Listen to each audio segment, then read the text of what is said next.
Bonjour, bonsoir, ça dépend de l'heure à laquelle vous allez suivre ma vidéo. C'est l'étudiant Bob Barwani Kibambi. Alors, le travail nous a été demandé de donner les idées principaux du livre L'effet cumulé de Darren Hardy. Alors, nous avons travaillé et voici les éléments que j'ai eu à récolter. D'abord, premièrement, l'auteur nous explique que le succès n'est pas un événement. Le succès en soi n'est pas un événement qui arrive brusquement dans la vie d'une personne, mais le succès, c'est plutôt les résultats des habitudes discrètes, presque invisibles, mais répétées pendant des semaines, des mois et voire même des années. L'auteur nous montre que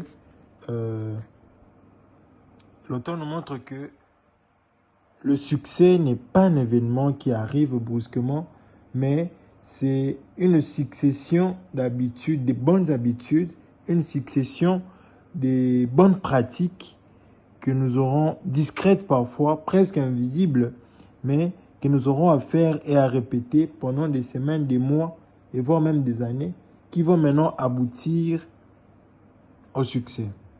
Alors, deuxième des choses que l'auteur nous montre, c'est la responsabilité personnelle. L'auteur nous démontre que chacun est responsable des résultats qu'il obtient. Chacun est responsable des résultats qu'il obtient. Donc, vous ne pouvez pas vous dire que si vous échouez, c'est par rapport à une autre personne.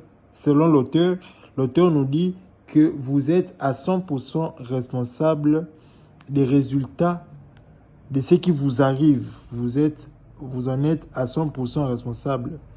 Vous êtes le patron de votre vie et vous créez vous-même votre propre chance. Alors, et l'auteur nous montre que nous devons nous assumer en tant qu'humains, car nous sommes responsables de nous-mêmes. Troisième chose, l'auteur nous montre, troisième idée principale que j'ai à prélever, l'auteur nous montre les habitudes gagnantes. L'auteur nous montre qu'il y a des habitudes que nous devons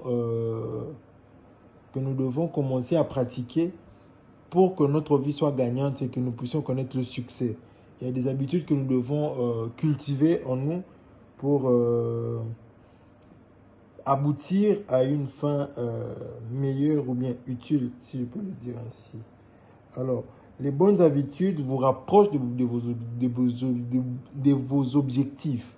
L'auteur nous montre que les bonnes habitudes, aussi petites que soient-elles, vous rapprochent petit à petit et chaque jour de votre objectif principal qui est le succès ou de réussir. Les mauvaises habitudes vous éloignent peu à peu de vos objectifs et de votre finalité que vous devez atteindre. Alors, qu'est-ce qu'il faut faire? Qu'est-ce qu'il faut encourager? Remplacer les mauvaises habitudes par ne fût-ce qu'une micro-attitude positive ou une micro-action positive. Deuxième des choses, commencer. Donc, petit à petit, ne vous dites pas que non, je ne suis pas capable de faire telle ou telle chose, mais décidez de commencer.